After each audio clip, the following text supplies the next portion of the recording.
what makes a good leader, at the heart of what I'm describing, first and foremost, has to be an understanding of self. It's all in terms of mentality. Am I utterly committed to being the best that I can be? If you solely define success by winning or losing, you will eventually be disappointed. You will eventually fail.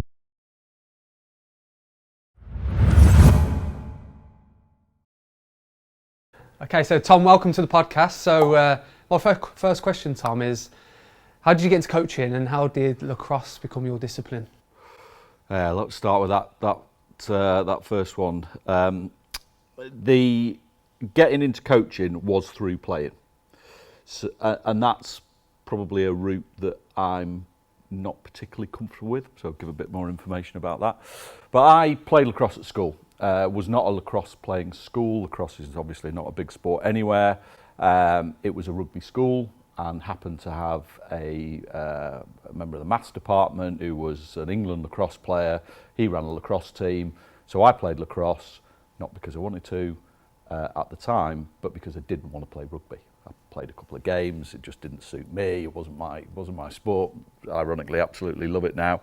And my lad plays, and big fan of rugby, but at the time just didn't want to play that sport, so started playing lacrosse. So that's probably about 13 at school, and then lacrosse, it's easier to be a bigger fish because it's a very small pond. There's not many players, so by the time I left school, it had gone through Cheshire under 15 to Cheshire under 19 to England under 19, and then I went off to university and chose my university based on my lacrosse.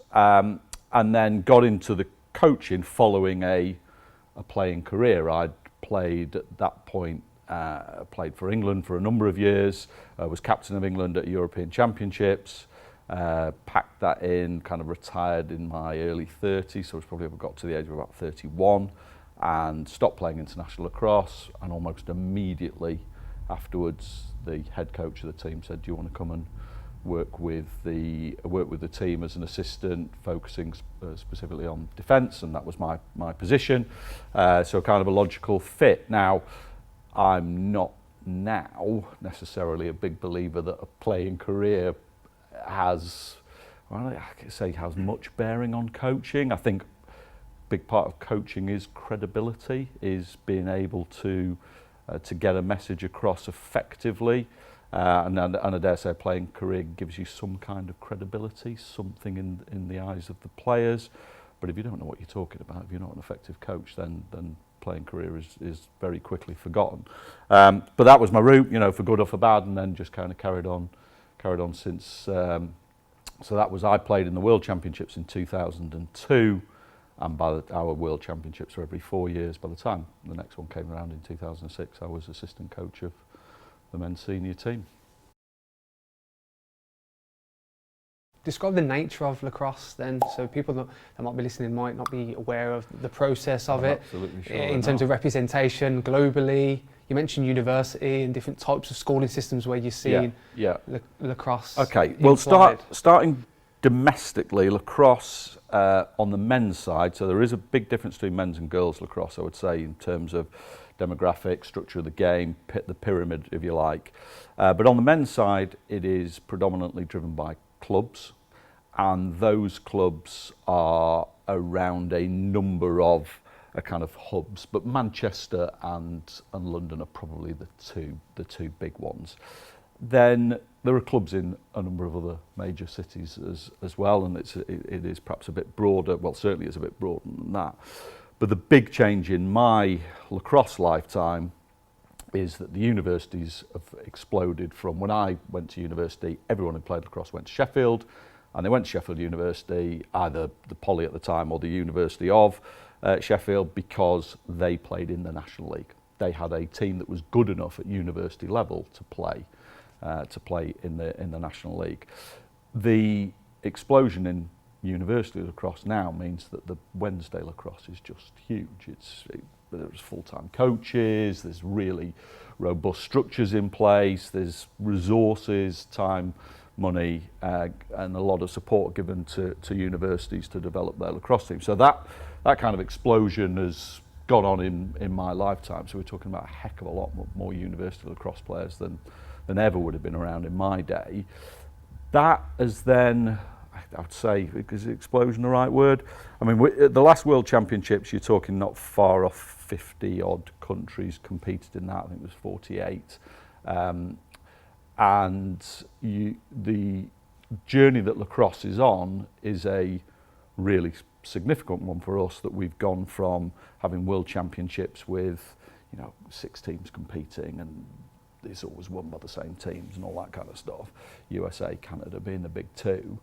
And lacrosse is now on a journey towards Olympic inclusion. And if lacrosse is picked up, we'll find out next year, and that would be for 2028. That's a game changer, as everyone keeps saying. So that's kind of there's definitely been an explosion in participation at university level in the UK, and then there's also been an enormous increase in the number of countries playing worldwide. Lacrosse is a sport that is growing very, very rapidly. Why do you think that is? Is it down to commercial revenue? Is it down to more public interest? Why has that growth occurred? It's a North American, the history of lacrosse is it's North American indigenous populations. It has huge cultural significance to them, and then the game was kind of codified and formalised as a sport in North America. So the professional leagues in North America have really taken off recently. A lot more media profile over there, which makes a big difference. There has been significant funding and support has come into the World Lacrosse Federation, so our international federation, and that funding has come in specifically to try and get lacrosse into the Olympics, and the people involved in that movement absolutely know what they're doing. To try and get a sport to grow globally in a very congested market, there's loads of other sports around and all that kind of stuff, is a real challenge, and the people that have been brought in to do it are very, very effective at what they do, even to the point of changing the format of the sport, make some really quite bold decisions. Think of rugby getting into the Olympics, rugby 15s, a real challenge, and probably an impossible challenge for them to try and get into the Olympics, but they get in through rugby 7s. Well, that's a really significant change to the sport. You're almost, I think some people in lacrosse would even argue you're almost inventing a new sport. You're certainly inventing a new format of your existing sport. That's exactly what lacrosse has done. The World Federation have looked at what the IOC are after, what could help the global expansion of the game, and have come up with this new format. Lacrosse traditionally, the full field game, 10-a-side, 23-man squads, cast of thousands in terms of staff and support staff and coaches and all of that. That's really hard to grow internationally. New countries looking to put a national team together. So what the World Federation have done is come up with lacrosse sixes, which is a 6-a-side version of the game, 12 people in the squad. They've codified the rules between the men and the women, so we've got more parity between the two formats now, and that's far more manageable, far more feasible for other countries to take on board as a new sport. So the explosion that I think we will hopefully see off the back of that is just starting, because sixes is so new, but we've just had the World Games with some fabulous coverage and promotion for that new format. So I think we'll see the growth of lacrosse, regardless almost of what happens Olympics-wise, to continue to be really significant. If lacrosse is in the Olympics in 2028, I use the word unashamedly, it will be a game changer, absolutely, for us. Do you think those modifications are the catalyst for the growth? We see other sports such as cricket, the hundreds have taken off T20 over the years. Yeah. There's some traditionalists that might argue how actually it goes against the values of the sport. Yep. Do you think it's essential then for it to become an Olympic sport and a platform for it to grow on the Olympic stage? Spot on. It is essential is the right word. The IOC hard cap on the number of athletes at the games, and I think we're going to see some real challenges for the IOC and the Olympics moving forwards, because how many cities in the world could genuinely host the games as it stands at the moment? It's such a big beast that there aren't that many cities that are big enough, have the resource, the capacity to host it. So that's not, I don't see that changing. we're not going to get into the Olympics with the tennis-side version of the sport. So you're absolutely right, the change is essential. And then the other thing that the change does, because you're driving a new format forwards, you're developing parity. For new countries to pick up lacrosse and to be competitive with the likes of Canada, USA, where there are professional leagues, where there are athletes who are, broadly speaking, making a living out of playing lacrosse, you're not going to compete with them anytime soon. But with a new format where your talent pool can be smaller, because it's a smaller number of athletes at that elite level, I think parity is definitely going to be a driving factor. We can compete. It is worth us trying to put resource into this. It is worth us trying to do it. And I'm kind of talking on behalf of those countries out there where lacrosse might be a new sport. I can absolutely see them making that decision. So you mentioned the World Games. Yep. Describe that experience. World Games are absolutely phenomenal experience, and something that is unique for us as lacrosse players, as lacrosse coaches. World Games is a multi-sport event held every 4 years, traditionally held the year after the Olympics. I think it's arguably too simplistic to say it's all those sports that want to be in the Olympics and aren't, but there are a heck of a lot of sports that compete at the World Games. So it's a multi-sport event, thousands of athletes. Obviously, like any multi-sport event, moves around the world. Poland 4 years ago, or 5 years ago because of COVID. We've just been in Birmingham, Alabama.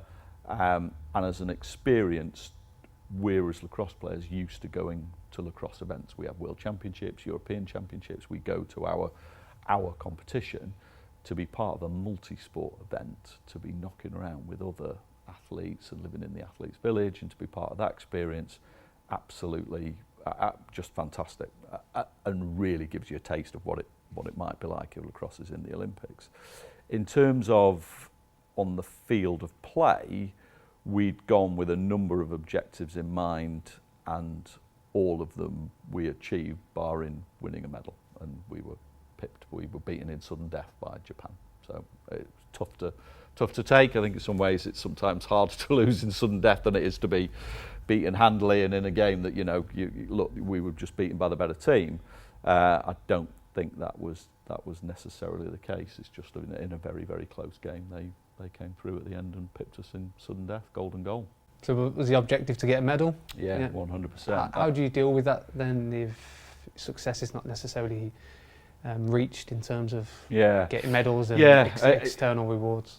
It's a great question. I think it ties in with you understanding your own coaching philosophy and working collaboratively and collectively with the players and the rest of the staff to understand what success means. And we did not, and I would never define success solely by winning, losing, medal, not a medal, gold is good, silver is bad. That was never our intention when we were looking at creating our culture, looking at developing our own metrics, our own understanding of what success looked like.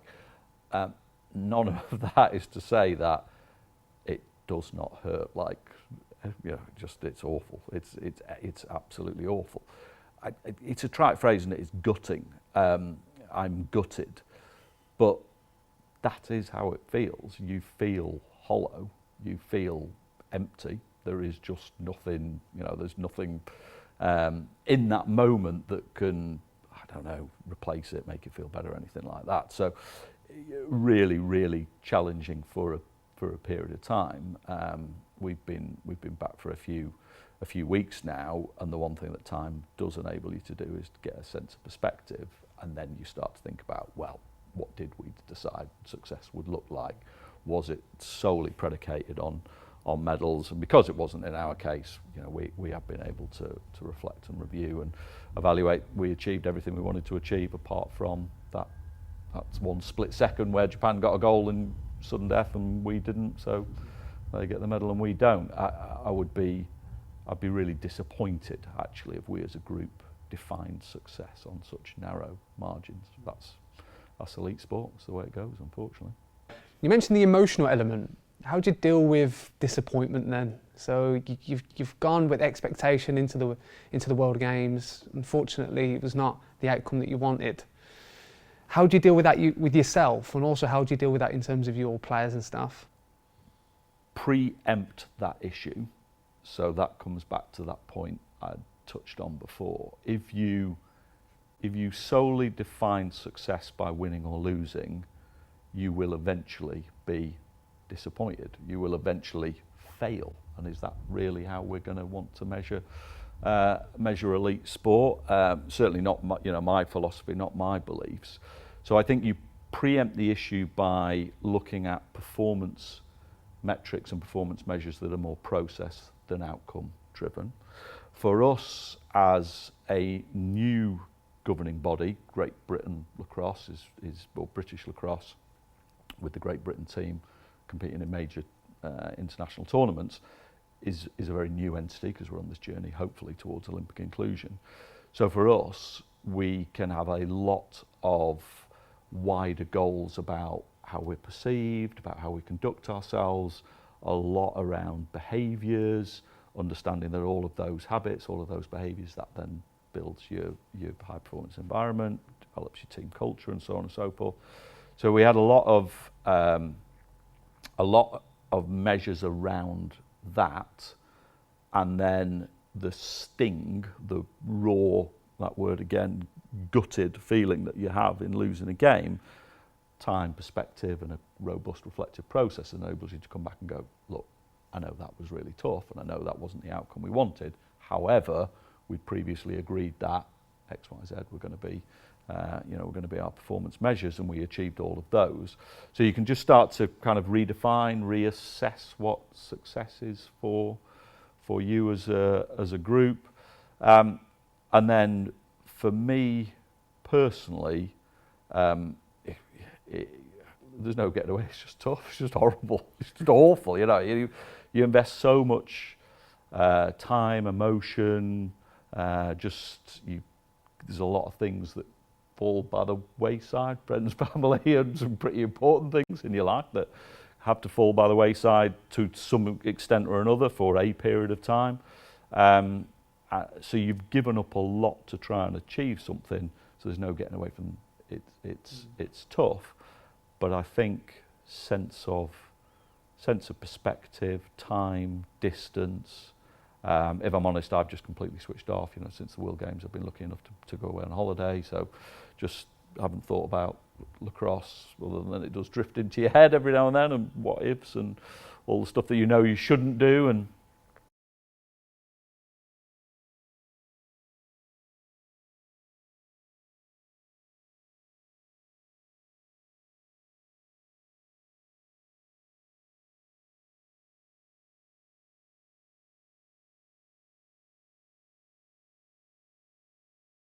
I get the sense that you've got a coping strategy. You mentioned vacation and coming away. Yeah. Have you ever been in a position where you've found it difficult to cope with maybe those issues, those pressures? And anyone watching, what advice would you give to coaches that might be in a different discipline or maybe in a similar role where the mental strain and the pressure and the way of reflecting, not emotionally, and emotional intelligence, etc., comes into play, and you have to reset and deal with the issues? What would you kind of advise on that? Yeah, I mean, look, the single biggest thing I think is tough for any young coach is that there are things you can only learn by putting yourself in the cauldron of competition. You can only learn about yourself by being, things being forged in the furnace. That kind of idea. You can only, or I feel that I've most effectively learnt coping strategies, coping mechanisms by being in those situations and then working out what works for me, what's effective for me. So I think that a significant part of that process for any coach has to be understanding yourself first and foremost and being brutally honest with yourself. It is preemptive work to develop your strategies, your mechanisms, your reflective process and all of that. to leave that until after competition is just not going to be effective, in my opinion, but certainly something I've fallen foul of. It's like, well, I'm just going to focus on the team, I'm just going to focus on developing for this World Championships, this European Championships, whatever competition it is. That's going to be my focus, and I'll worry about everything afterwards. I don't think that was effective for me. So I think kind of understanding self and so on. In terms of players and how we go through that, there's I think just a huge understanding from my point of view is that I don't coach lacrosse, I coach people who play lacrosse. So from my perspective, my focus has to be understanding the people. It has to be understanding what pressures they're under, what triggers they have, what challenges sit beyond their lacrosse life, how might they cope with and deal with certain situations, give some thought to what other people are going with, that emotional intelligence that you mentioned, that level of empathy. I believe that all of that is a skill like any other. So as a coach, you can develop that in yourself, but that learning from those experiences, so how do I best work with this individual in this situation? How do I best understand how to support him, how to get him through this challenging time, after a loss? That needs reflection and ongoing understanding and learning from those experiences. Well, learning from those experiences only happens, in my view, if you do reflect on it. And so some of that is formal. I do write things down. I do whip out a fountain pen. That sometimes somehow in my head just makes it feel a bit more, this is now formal. I am now making notes. I'm writing stuff down.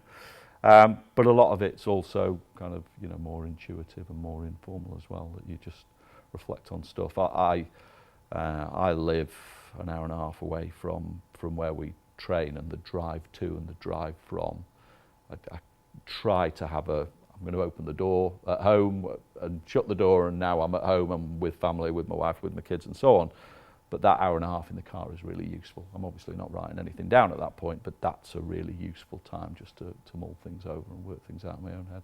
If that's a formal approach, what do you do informally? So you mentioned the word holistic. That was a kind of key term you mentioned. I get the impression that kind of leads into that informal approach where you holistically are open to others and try and develop some community of practices within your field. 100%. 100%. There's that community of practice, that kind of holistic side of things. One of the things that I'm most proud about the World Games that we've just, as head coach, there's quite a bit of profile on you. People want to talk to you, interview you. You have to Not this. Well, maybe. You have to sign stuff off at the end of the game, the official statistics for the game, and kind of sign off the score and all that sort of stuff. And you have certain levels of responsibility. There was one occasion where somebody from the organisers came up to our team and didn't know who the head coach was.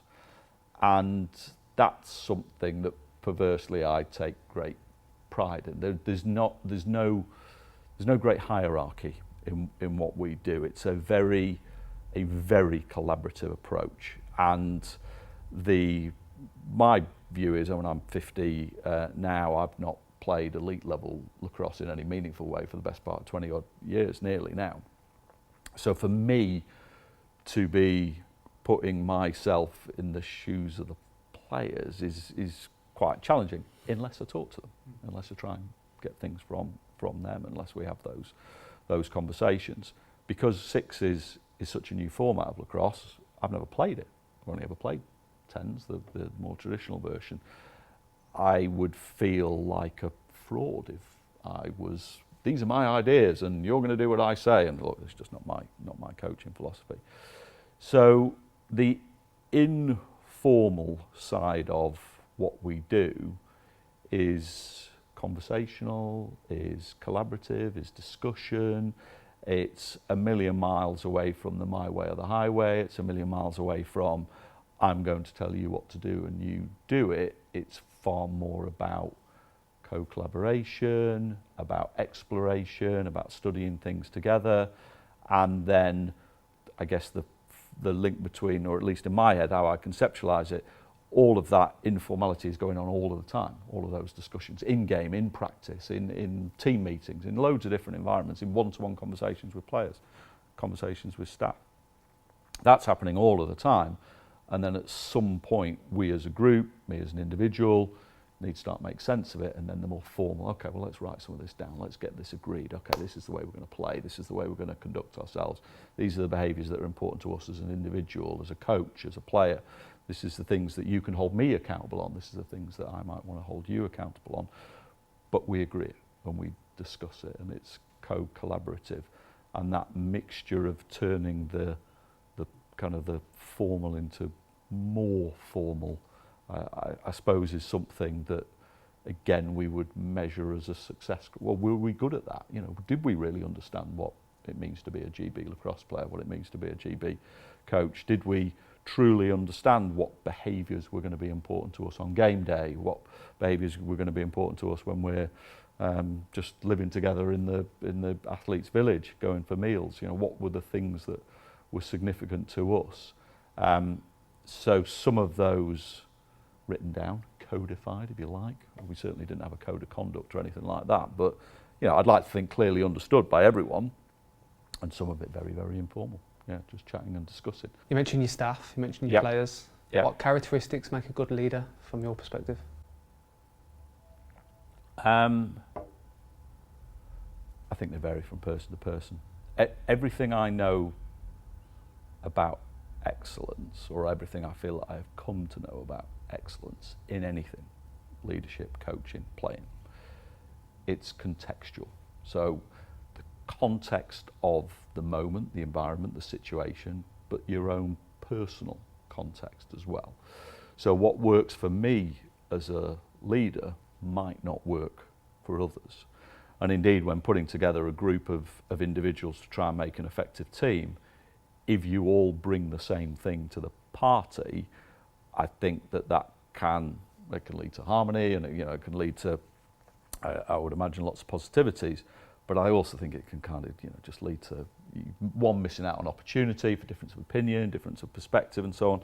What works for me as a leader would be absolutely related to kind of theories around servant leadership, is leading from behind. I'd like to think I'm pretty good at setting a vision and an identity, kind of direction of travel, but I am far more interested in empowering others to lead. So at the heart of your question, for me to expect others to lead in the same way that I do, one, does not sit comfortably with my beliefs, but two, doesn't sit comfortably with my personal experience of excellence. Everyone does things differently, and trying to get people being comfortable in their own skin, comfortable with their own style. So I suppose what makes a good leader, at the heart of what I'm describing, first and foremost, has to be an understanding of self. Has to be an element of self-awareness, and that sometimes can be very, very challenging. We're not always the person we want to be. It's frequently we stumble and we fall, and our behaviours fall short of where we want them to be, and all that kind of stuff. So that level of self-awareness, brutal self-honesty, I think has got to be a starting point. How do you develop identity then? Create an environment where the players develop identity, I think would be more, I would be more comfortable with. It's something that has changed enormously in my coaching journey. When I started, far more dictatorial, far more kind of command instruction, and far more about, this is the identity I want to impose on this group. Very well meaning, kind of, these are the values that we have to adhere to, these are the things that we have to do, and I would try and impose that on the group. Just don't see that having been effective, don't see it being effective going forwards. So it is far more about creating an environment where the players feel comfortable, confident, empowered to take that forward themselves. There's a whole stack of things where as head coach, ultimate responsibility lies with you. I'm selecting the players, so I'm making sure that the characters and characteristics that I want are in the room, are on the bus. You know, I am still making that decision, but having made that decision, I'm far more interested in trying to create an environment where the players feel comfortable about creating their own identity for the group. So in terms of your journey, playing into obviously the elite element of competing at international competitions, talk to me about sacrifice, because I think this is missed a lot. I think we see coaches, we see the limelight of sports stars at their peak or at their kind of moment of performance. Yeah. What happens if we strip that down in terms of the layers? I'm sure sacrifice is very much key within that process of getting to that level. Anything that you've experienced in terms of your journey where sacrifices had to kind of take part in that? Yes. So firstly, focus on the word itself. Look, and I think that sacrifice probably is the right word. Yeah. The English language sometimes fails us, doesn't it, in its nuances. It's a willing sacrifice. It's an eyes wide open sacrifice. There's a stack of things that I have foregone over the years, including friends' weddings, you know, very, very close friends' weddings where you have to say thanks for that invite, but I'm off at a major competition, or we've got a big training camp that weekend, or whatever. Time with family and friends and so on. So you are giving things up, so sacrifice probably is the right word, but it is a willing choice, and it's a choice that is made knowingly. So then I think you can start to just set a different perspective. So it's privilege, it's an honour, it's an opportunity, it's something positive. And I don't think I would do what I do if I didn't perceive it that way. If I was constantly, God, this is a sacrifice, think of all those things I've had to give up, I would have burnt out long, long ago.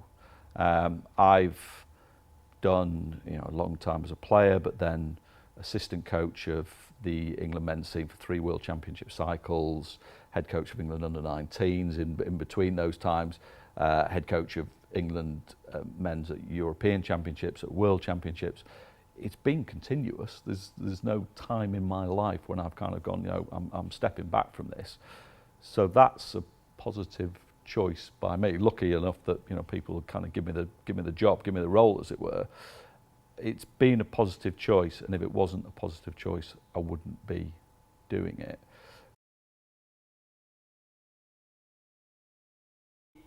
It's hard. It's really, really hard. It's really hard emotionally. It's really hard time-wise. It's constantly getting you to review, reflect, improve. You never settle. Good is never enough. That's a weird way to live your life in some ways, you know, that you can never sit back and go, yep, you know what, this was a good day, or this is a positive experience, you know, unbelievable positive experience I've had, but you're always looking at the next thing. You're always constantly trying to push on to the next one. So the intrinsic motivation is probably there, and the mindset to be, you know, that's who I am, and I'm really, really comfortable in that world, and that's why I do what I do. I think if it ever wasn't that would be another reason for stopping. You know, if it wasn't challenging, if it didn't give me, I don't often give me sleepless nights, but you know, if I didn't feel so invested in it, I think I'd have to pack in. It's an all or nothing world.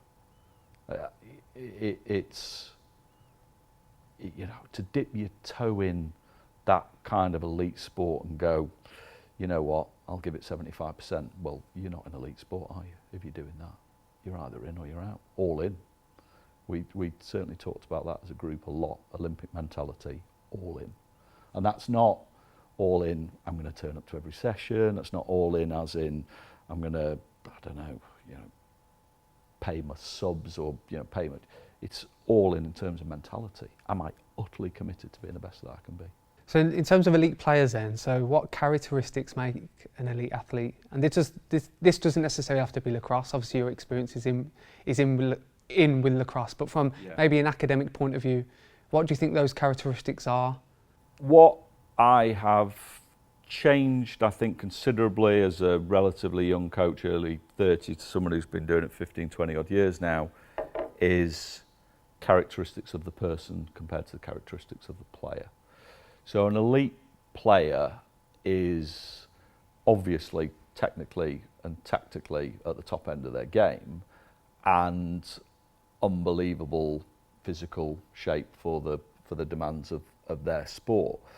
The reality at the elite end is everybody's at that level. So then you start to get in, okay, well, what now separates the very, very good, the world class, from the truly, truly elite? And those characteristics are far more psychosocial in my experience.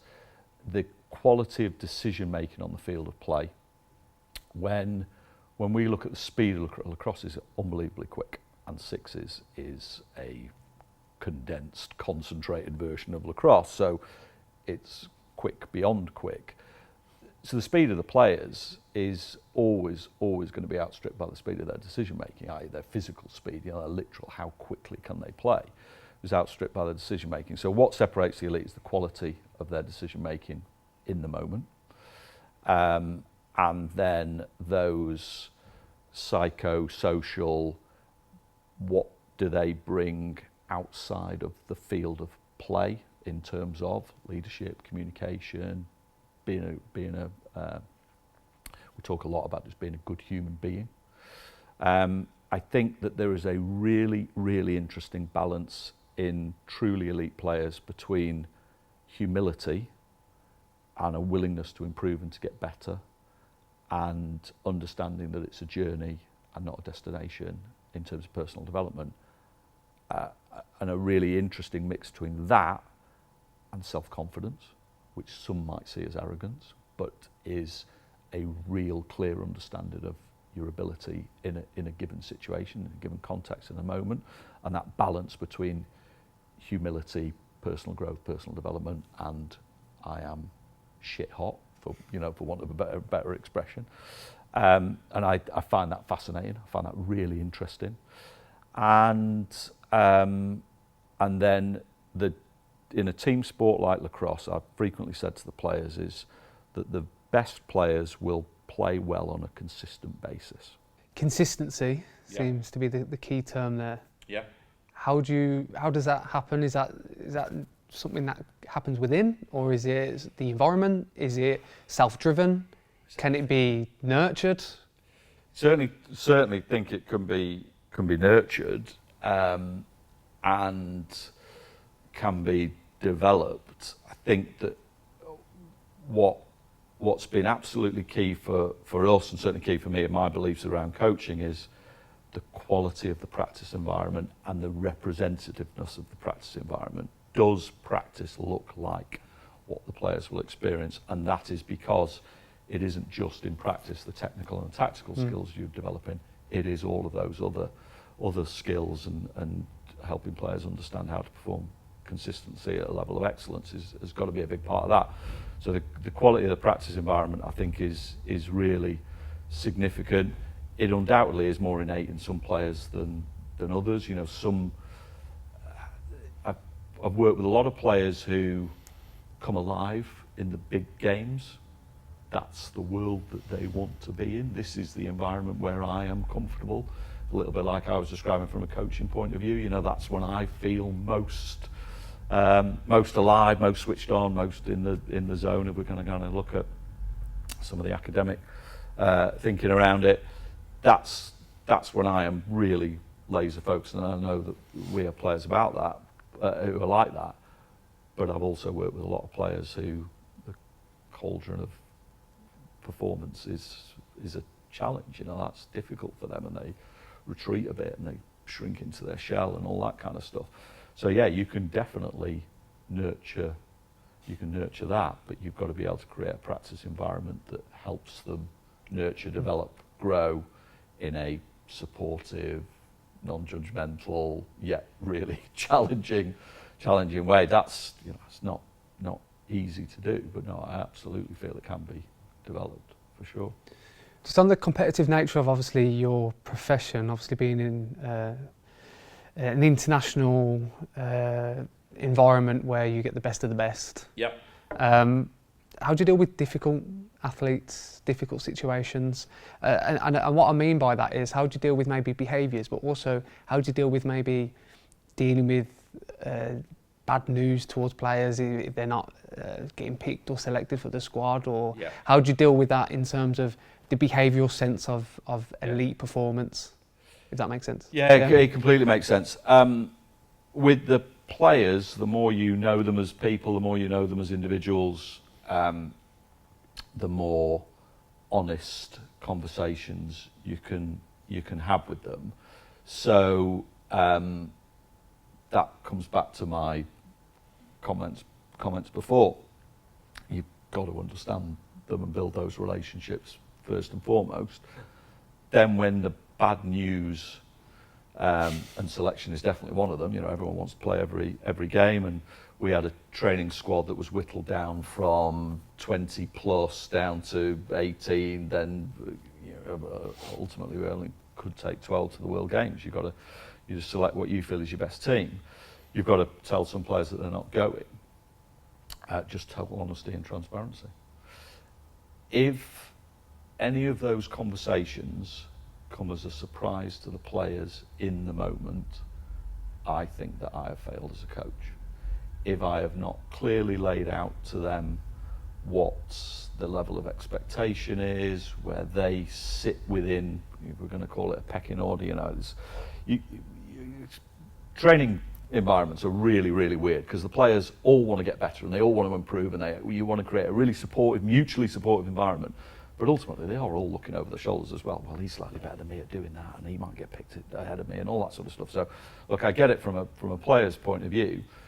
So you just need to have all of those open and honest conversations up to when bad news, in this particular case, selection, is coming out. So it's not a surprise to them. In terms of bad behaviour, that's kind of makes it sound unbelievably simplistic, isn't it? It's kind of reducing elite sport down to kind of primary school playground stuff. It fits in the cultural element as well. And that's really what I'm going to come down to, is everybody's behaviour falls below the standards that we set either for ourselves, our kind of self-referenced excellence. This is my values, this is what's important to me, this is the language I use, the way I conduct myself around people. And we all, from time to time, you kind of go, oh God, I wish I hadn't said that, or I wish I hadn't done that, why did I react that way? We all have those moments, and you certainly have those within team environments. So yeah, get it, people's standards drop. So first and foremost, it's selection, and with the Great Britain team, we didn't have anybody who wasn't an utterly outstanding human being. First and foremost, just a really solid person. And that creates a foundation that you can build on. If you have had to select, because of ability, a player whose characteristics, behaviours just wasn't a solid human being, but you've had to pick that player who, I just can't do without that particular skill set that they bring, or my God, they're absolutely unbelievable at X, Y, Z, and nobody else in our squad is good at X, Y, Z, we're going to have to play, we're going to have to pick Joe Bloggs. That's a real challenge, because if your foundations are rotten, if your core's rotten, then it's tough. We weren't in that position with GB. We were able to select absolutely outstanding people. And then after that, it's for me and the rest of the coaching staff to create an environment where the players can develop their own standards, their own understanding of what behaviours are appropriate, what values, philosophy they want to adhere to a group, and then empowering them to manage that themselves. It certainly was very little of me Sometimes in game, you know, when I just kind of felt that maybe we'd let our levels drop, and I held ultimate responsibility. It's one of the few things I held ultimate responsibility for is, you know, I will tell you when I think that our standard of play has dropped below where it needs to be. But by and large, the kind of behaviours that the players would consider to be significant, they decided on, they self-managed, they self-policed, they worked that out themselves. Really, really good leadership within the group, incredibly tight bonds between them all, a willingness to be honest with each other in the moment, and loads of that driven by the greater good. Well, what is the vision? What are we trying to achieve here? And it's not just about achieving a medal, it's about leaving the sport in a better place. It's about taking this new format into the Olympics. It's about creating an identity for us as a GB team that can be a solid bedrock for players who play for GB in 5 years' time, 10 years' time, 15 years' time. That was important to the player group, and then they just kind of self-manage and self-police. Goffman mentions that humans are actors, and we have different personas, different faces within certain situations. Do you do that within your profession? Do you put yourself in situations where you're very different to maybe others? And I know where Goffman's coming at, and I read that with real interest. And to what extent are we as humans truly authentic? You know, I get that, but that is the constant battle, is to try not to be an actor. Now, having said that excellence is contextual, for me as a coach, I need to understand, well, what behaviours do I need to exhibit in this context, in this moment? What is the single most important thing for me to do to support an individual player during a game? What decisions do I need to make? All that kind of stuff. It might be that you need to play a part in the right, I don't know, actor on a stage. All this language that I know from my reading. I do think that there is significance and relevance to that, but authenticity is the holy grail. Being true to yourself. I think, therefore, for a lot of young coaches, that becomes increasingly difficult because you do not always have the opportunity to pick and choose the environments that you're in. And if you're given a job, if you have a role and an environment that perhaps isn't 100% aligned to your values, your philosophies, your beliefs, that's where you maybe need to understand your actor and the role that you play. I think that gets really tiring and really difficult. You know, the further alignment is between you and the context that you're in, the more tiring it becomes, the more likely you are to burn out. In my view, the less likely you are to be successful.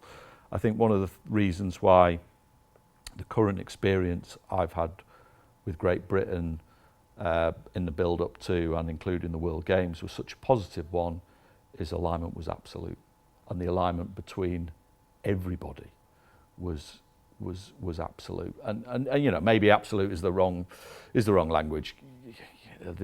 Everyone brings different perspectives, we're all different.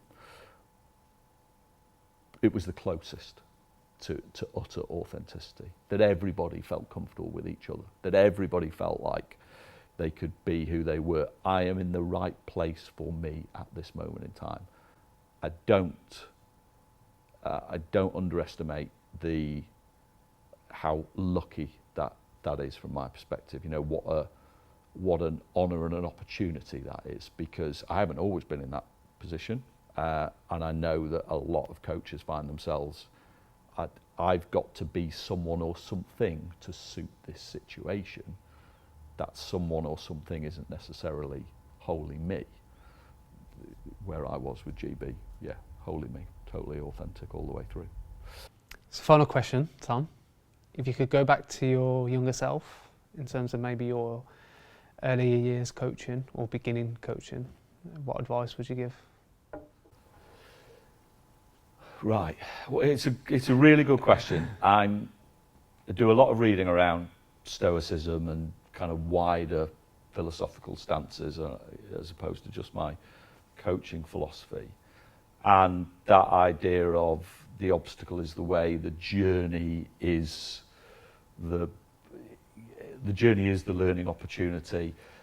As I look back now, it's very hard to say, I wish I'd done something differently, or I wish I'd known this then, because I now accept that that is part of who I am and what makes me the coach I am, including the bad, including the stuff that I've done where on reflection I've gone, you idiot, why on earth did you say that? Why on earth did you respond that way? Why on earth didn't you do this? All of those things that we have going on in our heads, all of that is what makes me now. So I kind of feel like I almost need to accept and respect that journey. But overall, maybe if I'd kind of answer that question in how have I changed, it's to be far, far more centred on the person and far less centred on the athlete. Far less centred on them as a player, and far more centred on them as an individual, as a human being, all of that stuff. Now, I think there's a degree of I don't know whether it's kind of selfishness or whether it's a degree of just good coaching practice. I'm still wrestling with that, but I do feel that having that focus makes them a better player, or helps me to support them to become a better player. So you're still getting to the same outcome. You're just finding a different way of doing it. But I think that would probably be the advice to myself and to others is just focus more on the individual, focus more on the person, and less on the X's and the O's and the tactics and the technical stuff and all that. Tom, thank you so much. Pleasure. Cheers. Enjoyed it. Really enjoyed it.